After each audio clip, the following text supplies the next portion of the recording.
And for everyone that wasn't here when we weren't recording, sucks to suck. Sorry, whatever. Just hop on in. Behind you is the book, White. Is that by Christopher Whitcomb? Boy, you don't miss a beat, do you? So without glasses on, I wouldn't be able to see anything behind you. I know it's Old Glory, but yes. So Chris Wickham, hostage rescue team, a teammate on the hostage rescue team. He was a sniper. I was an assaulter, but yes, I have Black, White, Cold Zero. Cold Zero from him. Yep. I haven't read Cold Zero. I read Black and I read White when I was in high school, so 2008 and 2009. And I adored those books. I loved everything about them, and then I couldn't find them for like 10 years, and that was like my first brush ever with like even the concept of like Black Ops. I was like, what is this? And like I remember I'd always look for the book, and I'd ask librarians, or I'd go looking on Amazon, and they'd be like, what's it about? I'd be like, it was about Black Ops. And they're like, what's it called? I'd be like, I swear to God, it's called Black. And I'm like, does he have any other works? I'm like, there's another one, and it's called White. And I somehow found it like a year ago, and I read him again. But yeah, he was on the hostage rescue team, and on your website it said HRT, and I was like, I recognize that. So I saw White behind you, and I was like, my man. Yeah. Now Chris is a good friend of mine, and when we wrap up, remind me, and I will put the two of you in contact. And if you'd like to have him on, I think Chris would absolutely do it.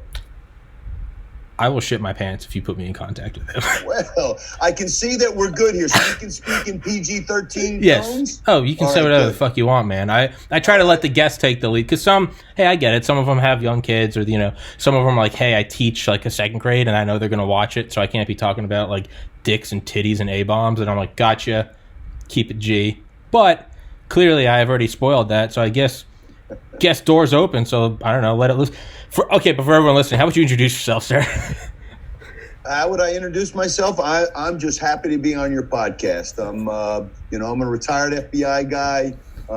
Real appreciative that you even find me remotely relevant. So I'm looking forward to the conversation. Thanks, my man. Well, yeah. So you were on the hostage rescue team, and and if you can't, if for anyone listening knows, and you'll learn, there's absolutely no structure to this podcast. It's whatever pops in, you just grab it and keep going with that. So just in the going with the consistency of this podcast being nothing but word vomit for 253 episodes, let's just jump into it. HRT. I've always wondered if, let's say there was like, I'm sure it's playing through up, down, and backwards, but if there's ever something at like, and I don't know if this is like OPSEC, but like at the White House or something, like VVVIP, would they throw in HRT, or would they just bring in Delta, or does it overlap enough that, because I know it's, you guys train at Quantico, right?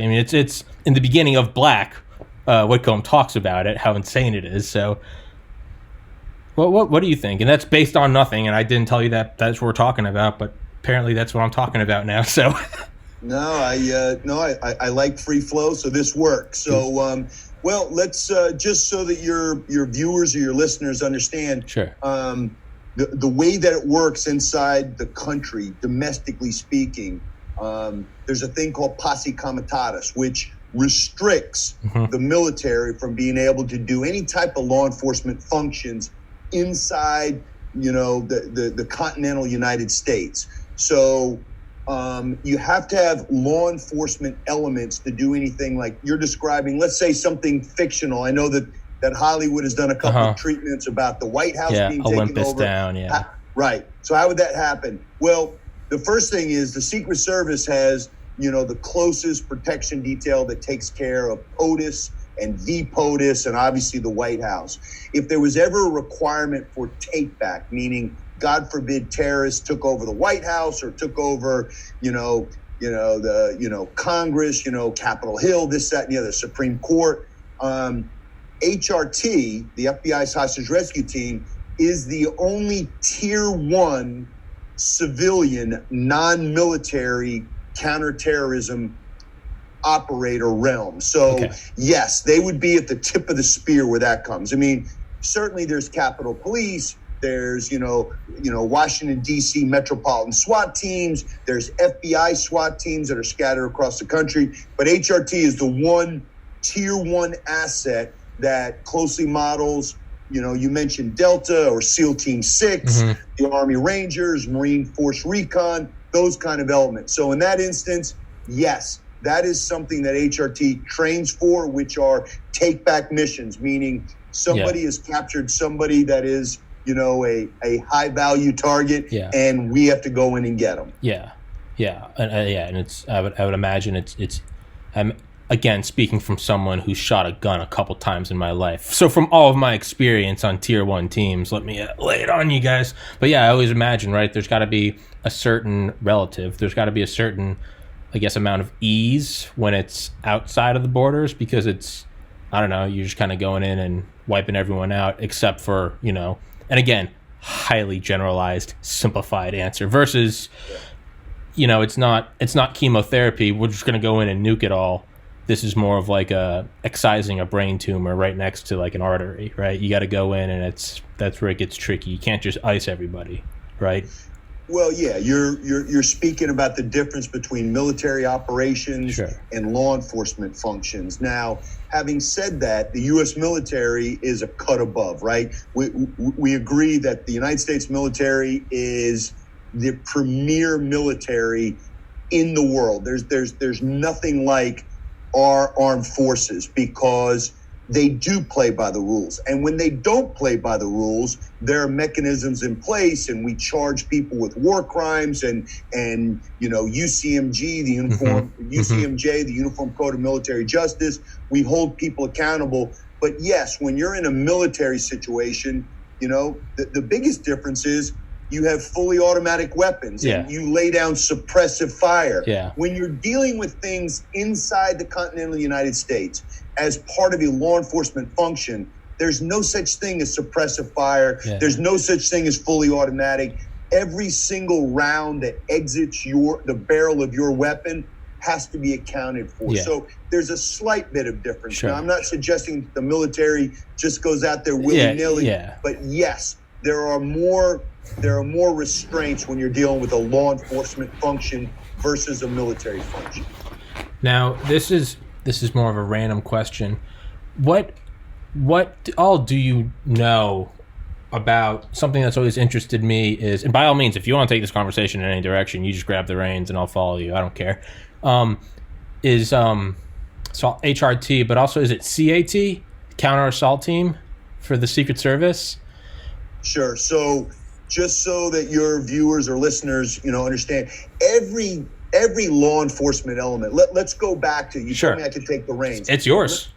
Let's go back to the Olympics in Munich, Germany in 1972, right? The Munich Olympics are famous or infamous for the fact that at that period of time, some Palestinian terrorists took a number of Israeli athletes hostage and then ended up killing them. And at the time, because you got to remember, 1972, we were only about 30 years, 27, 28 years away from the end of World War II, where Nazi Germany, had been shut down. They were not allowed to have a military. So on the East Germany side, the West Germany side, they were not allowed to have a military.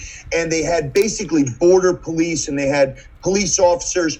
But when the hostage situation in 1972 that played out on American televisions and played out on televisions around the world, when that happened, there was no response to it. We did not have, back in those days, other than possibly the British Special Air Service, SAS, the Israelis had Mossad.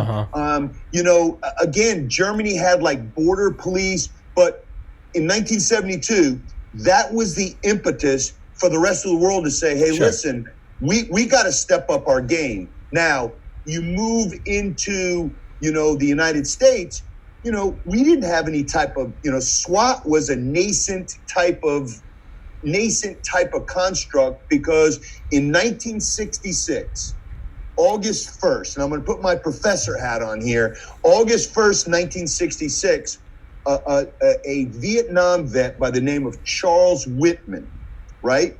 He killed his mother. He had all types of, mental health issues. He took a hunting rifle and a pistol, and he climbed the clock tower at the University of Texas, right? August 1st, 1966. He killed a bunch of young students, co-eds, that were down in the quadrangle at the time. And a campus police officer and a local sheriff's deputy climbed the tower, went up, and engaged him, ended up killing him.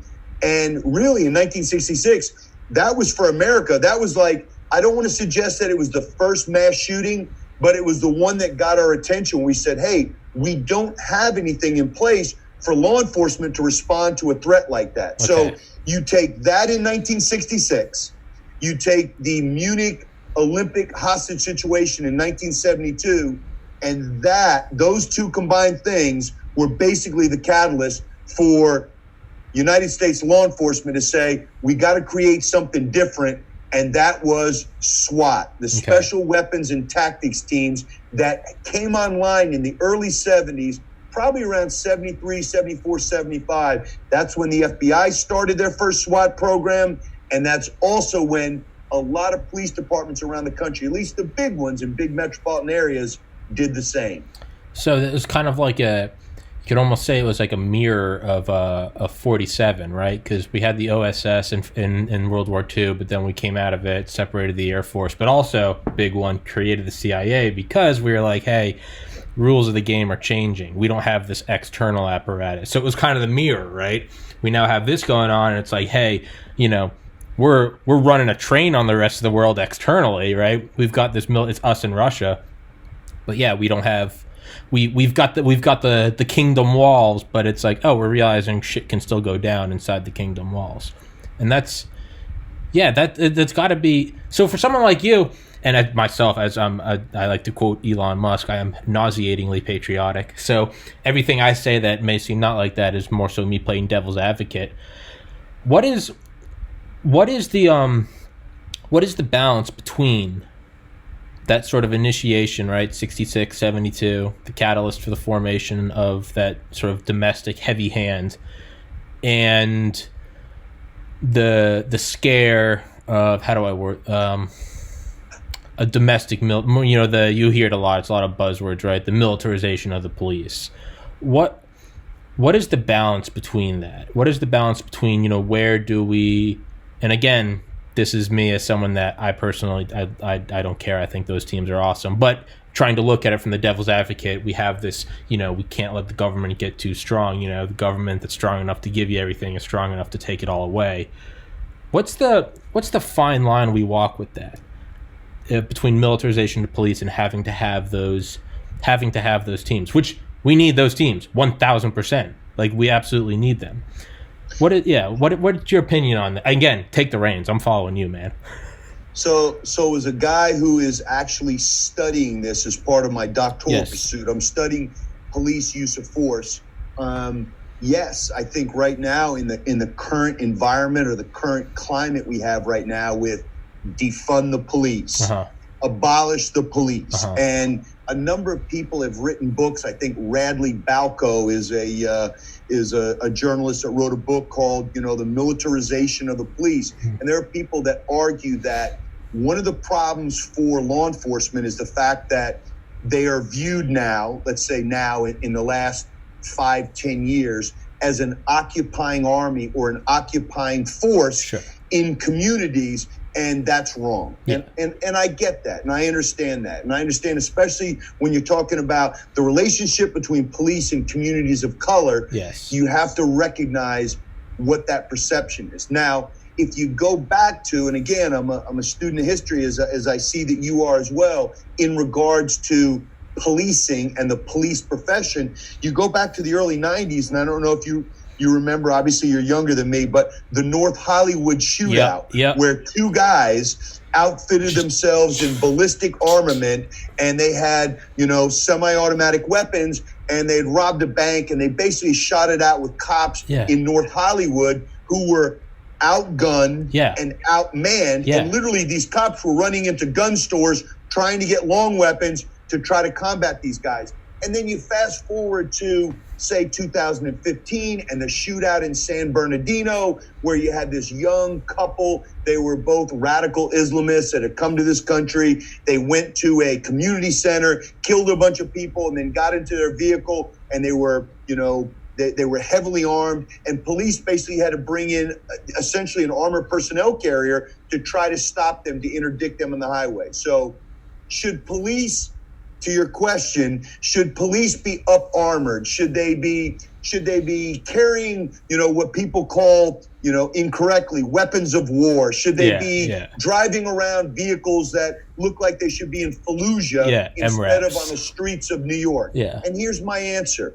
Well, the bottom line is, yes, you don't need those all the time. I mean, American policing is, we live in a fairly safe country. Yes, we have cities like Chicago and Baltimore and Detroit that have a higher per capita, series of violent events than other places.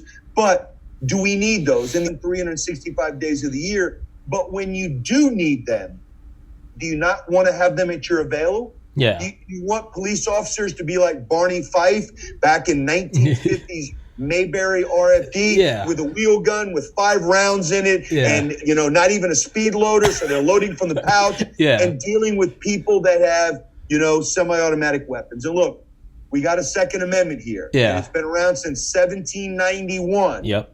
And yes, I'm a firm believer in the Second Amendment that private citizens should be able to own weapons and should be able to peaceably, bear arms. But the bottom line is, if we don't have a police response that can interdict, go back to 2017, 2018, we had that series of mass shootings, school shootings. I mean, go back to 2012 in Newtown, Connecticut, and just going forward. Our police have to be prepared to deal with that. We don't want to restrict private citizens' right to keep and bear arms, but we have to have a response that on the police end, we can't meet fire with fire. We always have to be one level above the bad guys. Yes. So if you want to restrict cops and say, well, you can't have this, we want to put you down here, what happens on those isolated events that happen rarely, but when they do, you want your police to be prepared? Yeah, it's almost like the police. It's almost like the police need a Second Amendment, if you will, right? It's I don't know anything about fighting, like physically fighting, but and I haven't listened to it, but I always listened to Joe Rogan in college. I graduated in 2013, but I remember he would always say that, I think his name is like an ex-cop. His name is Big J Ogerson. And I just remember that name because I'm OCD and I remember names. But he said, you have to have this guy during MMA fights, because when you have these two guys training, these killers going after each other, but then what happens when the bell rings and maybe the tempers are still flying, you can't have Tommy going in there like, all right, guys, let's end the fight. No, you have to have the strong arm, right? It's like me and my brothers fighting when we're little. We can duke it out, but dad's going to step in if he has to. You almost have to have that, if we're going to live at this, I guess, this used up-armored Humvees, if we're almost going to have an up-armored society, Second Amendment, which I argue defends the First Amendment, and which is why America is still at the top and will continue to be, you almost have to take what comes with that, though, right? It's not, you don't just get one you can't have your cake and eat it too. When there is violence, it's not going to be a knife attack in a subway like in England or something. It's going to be someone going to Mandalay Bay with a long rifle and shooting at a country music show. So it's you have to take that as, you have to have dad to come in, right? And then again, and now you can get into some really weird 1984 lingo. Really, you need dad, you need big brother, right? But I'm in agreement with you 100%, because if you don't, let's just look at I don't know, CIA, right? You go long enough time since an attack, and what are we doing, man? Why are we in these countries? But then you watch on live TV as 147 people jump from the North Tower and hit the sidewalk at terminal velocity on a Tuesday morning, and you're going, why isn't the CIA taking the gloves off, huh? Why don't we have more black sites? So then we all get riled up and we beat the drums and let's go fuck up some people.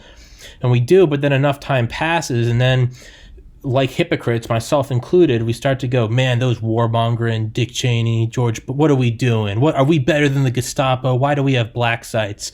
And then something happens, and we all go, how come we didn't take the gloves off? And you go USS Maine, and then you go Pearl Harbor, and then Gulf of Tonkin, not really, but or you could say Weather Underground, Kennedy, and it's these things happen. Attempt on Reagan. These things happen, and then we all get riled up, and then a decade goes by, and everyone gets upset. How come we weren't there? How come? So it's almost like you're damned if you do, you're damned if you don't.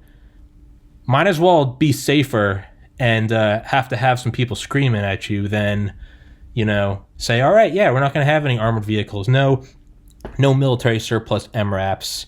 And then 50 kids die at a kindergarten, and it's okay. Now we're going to have this big hearing, and we're all going to get. I'm getting way off topic. I'm just ranting. No, yeah, it's yeah. You're spot on, and basically what you're talking about is that continuum that in a free society, and, yes. and this isn't a democracy as we're all learning, right? Because everyone wants to say it's a democracy. It's a representative yes. republic, right? Yeah. With an electoral college. Yeah. We're grinding through that right now. We have to learn this lesson every 4 years, right? Yeah. People go, wait a minute. So you're telling me the person that wins the most in the popular vote, they don't win? Yeah. No, it's a representative republic. But in our country, right, we have a continuum. Yeah. And on that continuum, the pendulum swings. And the continuum is private personal security and civil liberties. Sure. Now, where does that continuum for you end up, right? Yeah. Because I want my kids, and I have 5 kids from 30 all the way down to 10 years old. We have a blended family, and I want them to be safe. So when you say personal security, I want security to be number one. But I also respect what you pointed out when you talked about the First Amendment, right?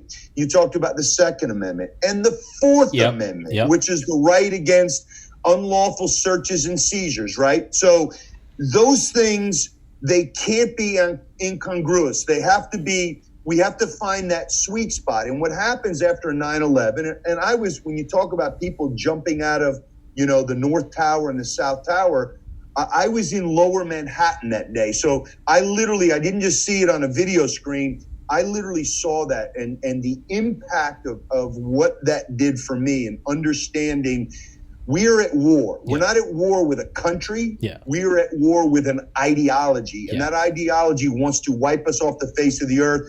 As you pointed out, the kid gloves have to come off. We have to address this. But we're constantly trying to find our place on that pendulum swing. And after 9/11, the Patriot Act came online, right? And it allowed us to snoop and poop, as we say, which means we could look into, if you're having conversations with outside actors from other countries, we could listen in. And if we couldn't listen in, we could collect and store the metadata. Yeah. So if we needed to go back later and listen in, we could do that. Now, we're so far away from 9/11. We're 19 years away that now the pendulum swings the other way. And it's like, no, we want our civil liberties back. We don't want the government being big brother, and we don't want that to happen. So, the country and the citizenry is fickle. So it depends, If Pearl Harbor gets bombed, we want to go to war against the Nazis. Yeah. But until Pearl Harbor got bombed, we were good sitting back. And Yeah. it's the same thing after 9/11. So, yes, I think that the sad thing is about us as human beings and as Americans is that reflexive, knee-jerk response to everything. And I'll just close with this. It's that old saying, and I'm a military history major from West Point, so I can use this. There's a saying, an old adage, that generals are always damned for fighting the last war. They're never thinking about what are the potential emergent threats. Yeah. It's, hey, we just fought Vietnam, so anything going forward is going to be like that. Exactly. Or we just fought in the Middle East, everything, and they're not thinking about the next emergent threat. And I think that's the way we are as Americans. Yeah. You said closing. Do you have to go? No.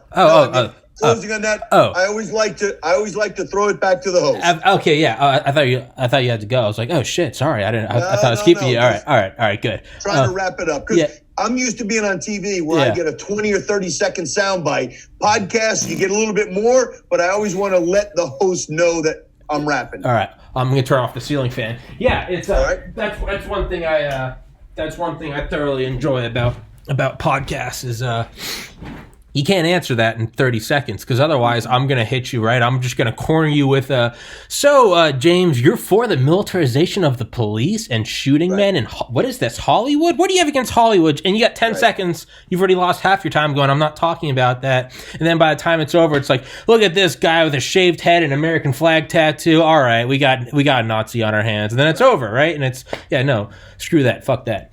I've often thought like, and I've tried to kind of put this analogy, I've tried to get it across in words more, but I'm looking at, as someone, I'm 30 years old, that I've voted on 2008, 2012, 2016, 2020. I think I'm the only person I know that voted left, right. My mind changes. I grow and I change and I evolve. And I'm starting to look at it more, and as someone that's lived in the North and in the South and in urban areas and in rural areas, I've kind of got a nice spattering of all of it. And I've always found that once I lived somewhere for a couple of years, I first get there and I'm like, man, these people are backwards. And then as I'm there longer, I start to understand it. And then I'm like, oh, this is the way. And then I move again and the same process happens. And as I'm now at 30, and I would like to think I'm old and wise, but now I look at it and I'm like, oh, if you live in South Georgia in a population of 1,000 people for a couple of years, you start to understand why everyone has a shotgun in their truck. And it's because they just went hunting or your target practice. But then you go live in Atlanta for a year and you start to realize you're like, you don't need to be walking around with a gun. Like, screw off. Like, there's shootings.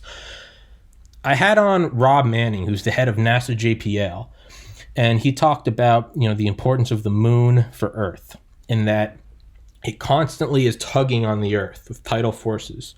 And it keeps, not only with the ocean tidal forces, but the core. It keeps the core of the Earth churning, which acts as this constant source of heat and energy that keeps obviously the sun as well, but it's a huge source of the energy into our system, capital S, physics, a system. And that without the moon, it wouldn't be like that. An analogy is kind of like if you grab a paperclip, bend it back and forth really quick, the center starts to get hot. All of that sort of crazy and seemingly unrelated rant to say, it kind of seems like, or at least in my limited experience, that America works because it's always, we have the moon and the Earth, and that's not a good analogy because one of them's bigger and more important than the other, and I don't want to say that about left or right. But we almost have the moon and the Earth of the Democrats and the Republicans, or the Republicans and the Democrat, pulling and churning on the core. And maybe we can't have one set thing and then like the pendulum swings, but maybe it's not that the pendulum swings and where do we want it to rest so much as that I think we want the pendulum to keep swinging because it's almost like a mechanism, right? You go left foot, right foot. Maybe you go Pearl Harbor, militarization, calm down, JFK, overreach, communist scare, calm down, Reagan build up SDI, Star Wars, and Bill Clinton in the 90s, 2001, you have this thing, and all the while, myopically, it looks like it's insanity. We can't make up our mind. What do we want? Guns or no guns, safety or liberty? But if you zoom out and you look at it, this thing's been trucking for almost 250 years. Like maybe really what it is this is just the pistons of the engine, but the stroke cycle is 50 years instead of a millisecond. And I've brought that up with other people, both on the left and the right, and they all kind of look at me and they say, you're a moron. What do you think about that? But is that the way? Because if we just decide we all have safety, well, now you're going to get a runaway fascist government. You're going to have MRAPs in every cul-de-sac. If you don't do that, you're going to go to this Wild West libertarian wet dream. What is do you think that there maybe is evidence, or not evidence? What are your thoughts on that? And feel free to shoot it down. I have thick skin. No, I think it's unfortunate, but the country's been around for 244 years, and it still is an experiment, right? Yeah. Because when you think about, the planet is 4.5 billion years old. Yeah. I think civilization's been around for 200,000 years, and the United States is a drop in the bucket at 244 years. Yeah. So when we talk about this as being the great experiment, it truly is. And that's why, as Ronald Reagan said, democracy is only one generation away. Yep. It literally is. So I believe that having a two-party system is good in the sense that, it balances it out, because, if the right goes too far this way, and I'm like you, I voted for Democrats and I voted for Republicans, and, you've got that balance. The problem is now, the people driving the conversation, think about it as a football field. Sure. They're from the 10-yard line to the goal line on both sides. Yeah. The rest of us are between the 10-yard lines to the center field. Yeah. The fringes, 10 and in, they're driving the conversation. And it's not the vast majority of people that really exist between the two 10-yard lines and say, okay, I think this about this, but regarding this, I think this. That's the majority of it. So, I think it's good that we have a balance that, if the right gets too powerful or too full of itself or wins an election, 2 years later, the left can do the same thing. Yeah. The problem is, it's just like the old saying about the squeaky wheel gets the oil. It's the loud voices on the extremes that drive the conversation. It's not the people on the inside that go like me, that, hey, I'm fiscally conservative, but on the social end, I'm probably just to the left of center on that. So let me find that sweet spot. But you can't run a campaign nationally on that where you go, hey, I want to be responsible with taxpayers' money, but I also want to do the right thing for people, and I want to be appreciative of social issues that are important to people on the left. You can't run on that. You've got to run on this or that. And unfortunately, that's the problem in our two-party system. Henry Ford said, whether you think you're right or you think you're wrong, you're probably right. So I would like to think that was your informal announcement for your presidential run in 2024, right? Ain't happening. That's what I heard. I heard. I'm reading between the lines. I see it. I learned a long time ago.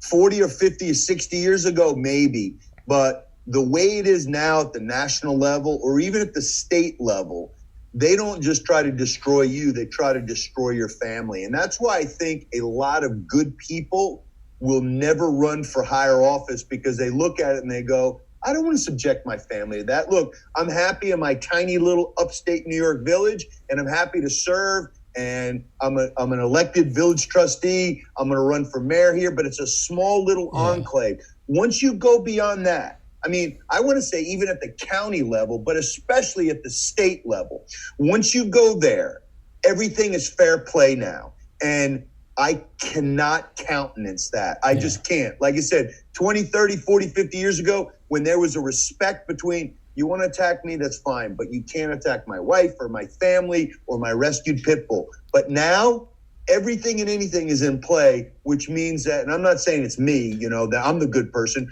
but it keeps good people out of state and national politics. Obviously very easy for me to talk. I'm single. I don't have a pet. I'm not married. I don't have kids. Easy for me to talk about it. But because I'm a hypocritical asshole, I'm going to hop up on a high horse.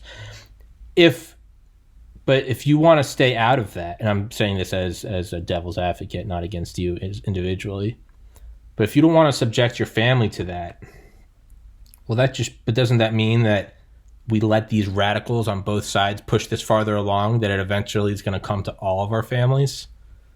No, because I think there's different ways to serve. Okay. Like I truly believe that. Sure. And the reason I ran in a local election, and again, I'm a village trustee in a tiny upstate New York, bucolic, idyllic. Let me think of some more adjectives. Norman Rockwell. Right. Well, yes. It truly is. It is the town that time forgot.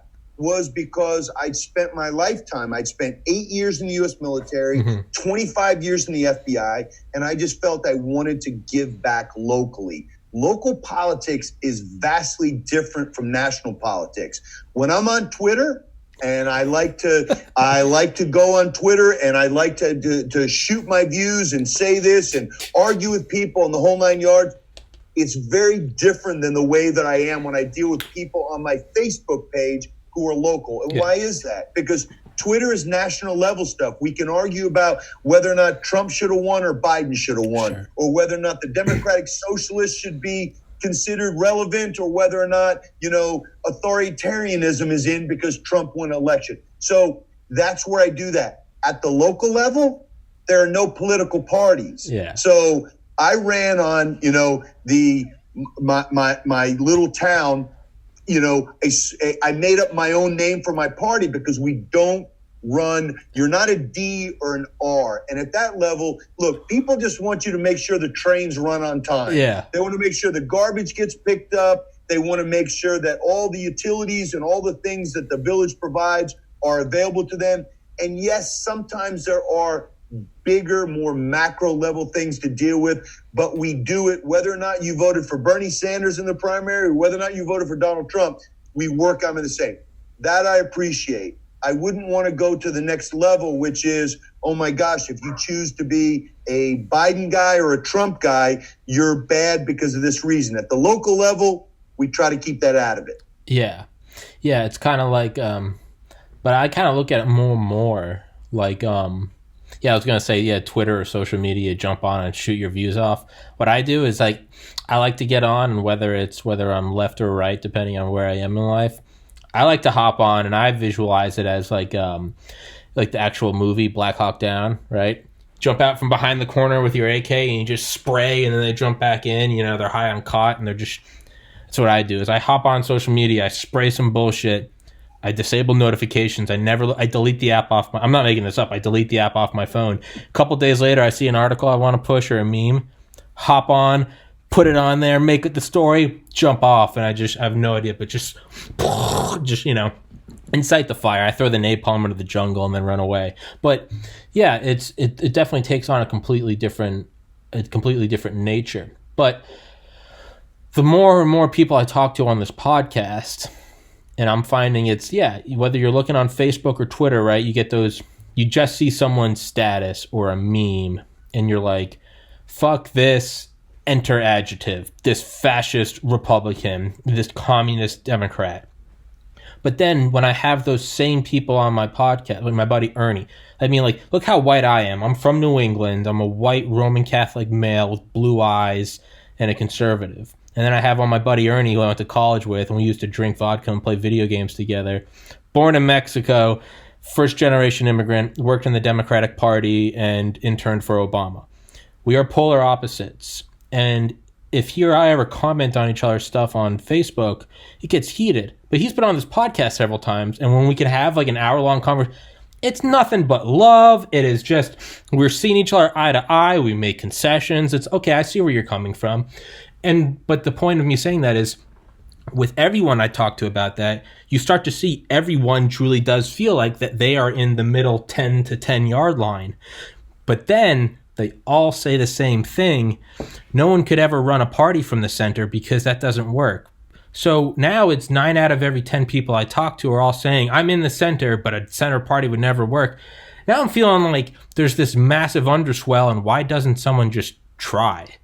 Because you might get an overwhelming, which is why, again, I'm pushing you for the 2024 presidential election. So, all right, I'm going to pretend you didn't ask that. But now think about what you just said. Sure. So we're engaging right now Yeah. on a flat two-dimensional medium. Now, it's not as bad as email, because email, you're just a name to me. Mm-hmm. And I get lots of email, and you deal with a lot of people on email. If you text somebody, that is a flat two-dimensional medium. Yeah. This is still flat and two-dimensional, but there's a little bit more depth in it, because you give somebody an opportunity, whether it's your buddy that you spoke about, the first-generation immigrant, or me, you give them the ability to go, if you make me answer in a soundbite, I'm going to sound like a Nazi. Yeah. If you allow me to build it out, you'll go, okay, now I get it. That makes sense. You're not a Nazi, or you're not a socialist, whatever the pejorative of the hour is. Yeah. Human communication, right? Connection. 55% of what you and I are doing right now is body language. Yep. 38% is tone. 7% are the dopey words we're exchanging. Now, quickly do the math, because you went to school in New England, so you're smarter than I grew up in Georgia. Hey, so I went to school in Georgia. 55, 38 plus 7, I believe, equals 100. Now, having said that, right, we're communicating not in person. Yeah. And I'm loath to do this because I've been highly critical of Jim Comey. So I served in the FBI for 25 years. Sure. The FBI has been around since 1908 for 112 years. In that time, and this is an incredible statistic, right? Yeah. There have only been 8 Senate-approved FBI directors. Now you say, how is that possible? Well, during that period of time, J. Edgar Hoover, the first FBI director, served in that capacity for 48 years. Okay? So he chewed up a chunk of it. Oh, yeah. Now, where am I going with this, right? I mean, people are like, we don't care about your history of the FBI. What I'm going on is I served under 4 of the 8 Senate-approved, not actings, but Senate-approved FBI directors from J. Edgar Hoover on. I served under 4 of the 8 in 25 years. Okay. The last one I served under was James Comey. Now, your viewers and your listeners are going to understand and know who James Comey is. Sure. He's obviously been in the news for better or for worse, whatever your position is. I love to tell this story about James Comey because I've been harshly critical of him as a leader, and because of what I believe he did to damage the FBI post-FBI. Once he left the FBI, once he was fired, and what he's done. But this story about James Comey is something that, helps, I think, for your followers, for your viewers, for your listeners to understand we're all complex human beings. There's parts of us that are good. There's parts of us that are not so good. I believe James Comey is that same conflicting, complex individual. I don't like the decisions he made at the end of his FBI. He was the FBI director for 3 years, 8 months, and 5 days. You can look it up because I'm a savant when it comes to that stuff. I don't agree with what he's done post-FBI. And again, I get it. He's got a protagonist or an antagonist on the other side. But here's the thing. When James Comey was the Deputy Attorney General for the Department of Justice back during the first Bush 43 administration, so let's go back to 2003. James Comey is the number 2 in the Department of Justice in a Republican administration. George W. Bush had been president for a couple of years. John Ashcroft was the Attorney General at the time. So James Comey's the Deputy Attorney General. He's at the Department of Justice, what we call Main Justice, down in Washington, D.C., right down the street from the White House, very close to walking distance from FBI headquarters on Pennsylvania Avenue. So it's a rainy afternoon, right? And the rain is coming down in buckets. It's just sheets of rain. Jim Comey, the number 2 at the Department of Justice at the time, walks out of his office. It's about 5:05 in the afternoon. He's got his London fog over his arm, and he's got a briefcase, and he's all of 6'8", and he's striding down the hallway, and he bumps into a guy who's coming around another corner, and it's Christie. Now, Christie, as we now know today, is a former Republican presidential candidate, former governor for the state of New Jersey. But in 2003, he was the United States Attorney for the state of New Jersey. And so he's down at Main Justice, meeting, doing stuff on organized crime work, drug work. He's working on behalf of the people of the state of New Jersey. And he bumps into Jim Comey as Comey's coming out of his office. And Christie stops and says, "Jim, where are you going?" And Comey stops and says, "Well, I'm headed to the airport. I'm going out of Reagan today. I'm flying up to New York." And Christie looks at him and says, "Are you crazy? It's a Friday afternoon in D.C., pouring rain outside, and you don't have any relatives in New York. I mean, you got family in Connecticut, but why are you flying up to New York?" Jim Comey says, "Well, the New York Times editorial board sent me some questions and wanted to ask me those questions, and I'm going to go up and meet with them." Christie takes a step back and goes, "Are you nuts? Have you lost it? Have you read the New York Times? I mean, you do realize that you are going up to New York and you are going to enter the lion's den. That is a pit of vipers. The New York Times editorial board, are you insane? Why don't you just shoot them an email back, answer the questions, and don't deal with them face to face?" Jim Comey stops, a dramatic pause, and says, "Because Chris, it's impossible to hate up close." Oh, and shit. As I look at James Comey, a man that I've been hypercritical of on the air at CNN and in op-eds that I've written, that's a great story. That's an Jim insane Comey story. knew that dealing with the New York Times at that period of time, they hated the Bush administration. Sure. They were not a fan of John Ashcroft as the, Attorney General for the United States. And Jim Comey was going to go meet with them face to face and sit down when he could have just shot an email to him. And he says, "Nope, I'm going to talk to him because face to face is so different from that flat two-dimensional medium of I'm going to type them some answers." And I never forgot that. And so any opportunity I had, I heard this story probably in the late 2000s. And I was still in the FBI at the time. And I was like, and Jim Comey wasn't the FBI director yet. But I always thought that. I'm like, wow, that's really powerful. Any opportunity I have to meet somebody face to face, even people that are the biggest trolls in the world, but if they're local and they want to talk to me about a local issue, or they're people that have an issue with something I said on CNN, if there's an opportunity to meet them face to face, it's impossible to hate up close. I think that's brilliant. That's absolutely, because you're right. You meet any, and it's not even in the sense of like, say it to my face. It's just, you go up and you're like, "What's up, man? How you doing? Like, what's going on?" Like, you can't just attack someone like, "Oh, you're a dirty commie, you're a dirty Nazi." It's just like, well, I had these questions. And you just sit down and you offer. That's brilliant. Well, one of the things I think that for me helped solidify that was I got hired by CNN back in 2017. Uh-huh. So this was a period of time where CNN went from,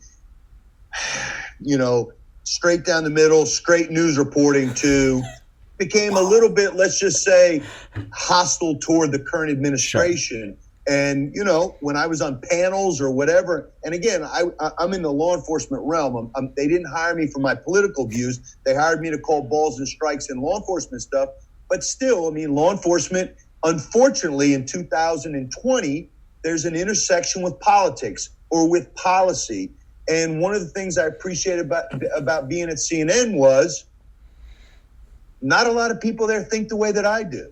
There are not a lot of retired law enforcement guys there, former military guys, people that are, that grew up in the deep South, that are, preternaturally, conservatives. Sure. And so I appreciated that when I got hired there because it gave me an opportunity to do what? To grow.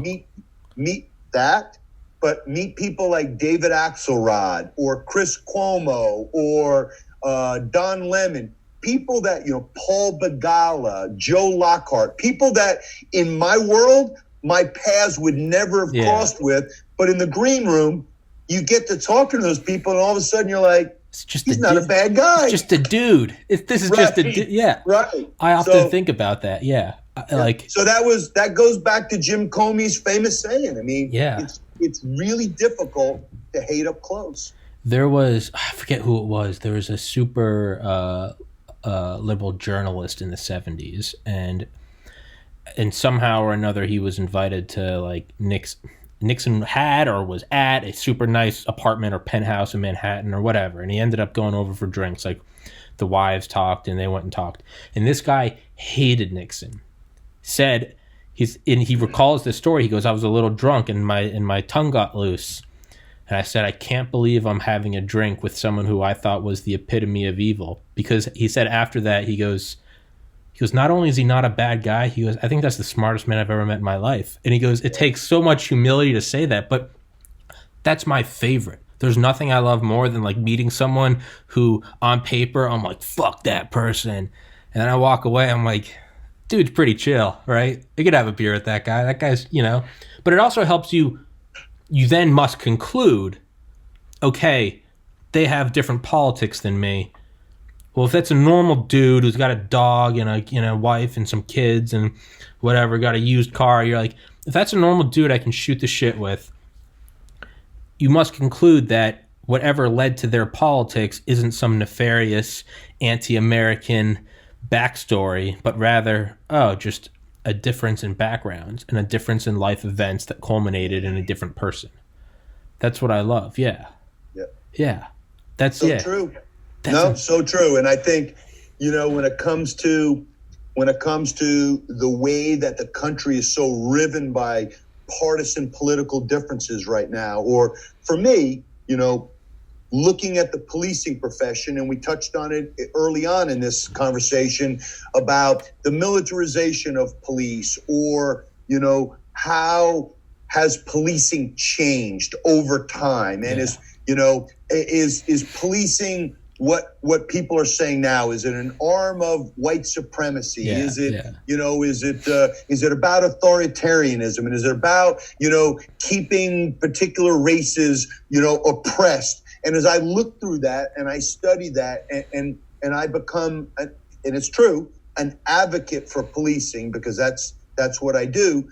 But from the academic perspective and from the practitioner perspective, having been in that, trying to explain policing and trying to explain not just what the job is, but what the people that are attracted to the profession, what they're about and what their mindset is, and trying to explain that to people that, to your point, that look at them and say, boy, you look like a bunch of jackbooted thugs. You look like a bunch of Nazis. You look like a bunch of, hey, it's the Edmund Pettus Bridge in 1965 from Montgomery to Birmingham, and you're there with attack dogs and fire hoses and trying to explain that. So a big part of that is just trying to find people that are open to discuss it and that don't shut it down, because so much now on both sides, but so much now, especially with the left, and trying to talk to them when they are so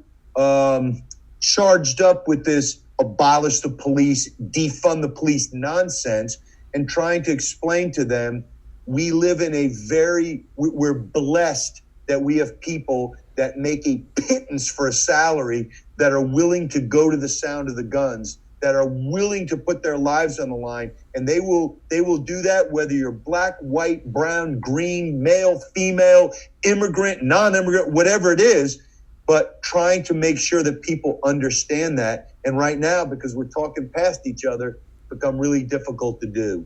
Yeah, as well as like censorship. Like I look at it as like a free market. Like, dude, if someone wants to go out and spew some horrible shit, let them spew some horrible shit, and let all of their friends stop talking to them. Make it so that no girls want to fuck them. No one wants to buy them a drink. No one wants to invite them over to watch football. It has its own natural feedback system. Yeah. But the idea that you're just gonna, because when you say you can't look at this, you don't look at that story, I'm silencing that. I went from not giving a shit to now I'm like, no, I want to read it. That's like, you can't. Right now I'm reading about Oswald, and it's like, he never had any problem. Lee Harvey Oswald, he never had any problem getting his hand on like communist papers. And that's what it was. Is like, they're like, he was like questioned, like, who told you to read the Das Kapital? Who told you to read? And he was like, no one. I just went to the library and got it. But I go from that to say, like, when you try to silence stuff, to me, that is because at the very basis, we have to at least be able to agree to disagree.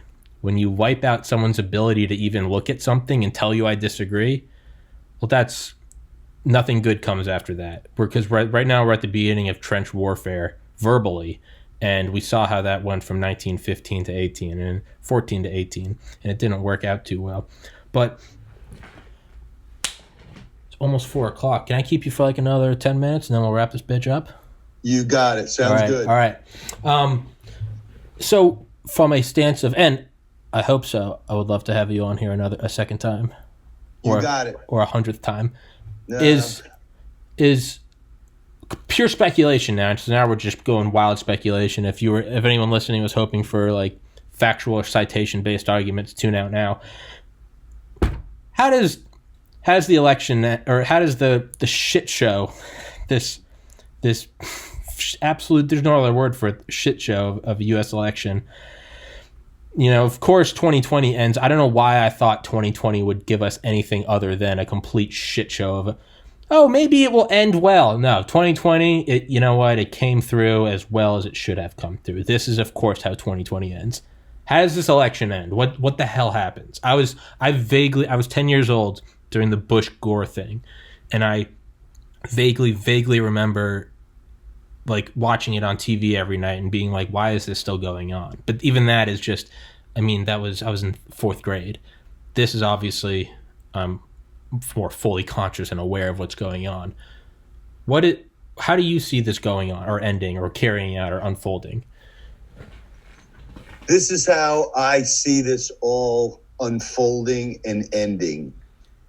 The founding fathers were brilliant. They're fucking geniuses. And so the constitutional guardrails that they put in place, right? The constitutional guardrails will hold. Okay. There are people on the left that panicked about Trump being elected and his craziness and his inability to deal with things the way that we expected with norms and institutional guidelines. The constitutional guardrails that the founding fathers put in place will hold. This is going to be painful. And look, the president has every right to challenge and question. I, for one, believe that voter fraud is real. Do I believe that it is something, as the president says, at a systemic level versus an episodic level? No. Okay. I believe it's at an episodic level. However, I don't understand why the left is so against voter ID. And I don't understand why we can't acknowledge that people do cheat. Now, do they cheat to the extent that Donald Trump is going to win this election because there was a hidden coup? I don't believe so. Sure. I truly don't. I believe our systems are robust enough that it would prevent that. But we're going through a tough time right now. I think once this is all said and done and once this is all over, the president is going to have to concede. There's going to have to be a peaceful transition of power, and everything will be fine. Now, Donald Trump is no politician that we've ever seen in our lifetime, but guess what? We will survive this. Yeah. And, we'll deal with something else 4 years from now, something else 8 years from now. There'll be different things, but I do believe the system is robust enough and is fortified enough that we're going to survive this. Hell yeah. That's how I look at it. Is like, what's going on right now is insane, but 2008, 2001, I mean, the president having the back of his head blown off in a year after the Cuban Missile Crisis, and we got out of that. And I don't say that in a disrespectful norm. I just think of that, right? At the brink of thermonuclear Armageddon, and a year later, he gets shot in the head. And we got through that. I tend to think that we're going to get through this. I look at it as like an egocentric thing, right? It's like I wonder what people think about me, and the truth is no one's thinking about you. It's not that they think good or bad. It's just that the reality is no one's, as outside of your immediate family, no one's thinking about you. I tend to look at that. I'm like, how egocentric? How will we ever survive this? And if she could be conscious, I think America's looking at this right now is like, yeah, this is like a stubbed toe. It's kind of a bitch, but like I've been shot in the arm before. I've broken a collarbone. Like this is annoying, but I'll take that splinter out and keep going forward. That's how I think of it. Is I think we're going to get through this just fine. I do hope there is national voter ID, simply because I want, regardless of my beliefs at whatever time they are at whatever election in the future, at the very least, the person who wins should win, and there should be no question about it. That guy won. Shit, but he won. We can't keep doing this. We did it for 4 years after 2016, and it looks like we're gearing up for it again. This can't keep going on. The whole, we're going to win, we lost. Well, we didn't really lose. And it's like, okay, well, what are we doing now? Are we going to bicker forever? Like, no, we did this. We tried to duke it out in the 1860s. Nothing good came of it. Everybody just died. Are we really going to do it again? And I'm with you. I don't know why voter ID is controversial, right? I need it to buy alcohol. I need it to get a license. I need it to go to the airport. I need it to do anything. I need it to buy NyQuil. Why can't I just show it? Right? Right. I watched an interview with Marilyn Manson on Larry King from like the late 90s or something.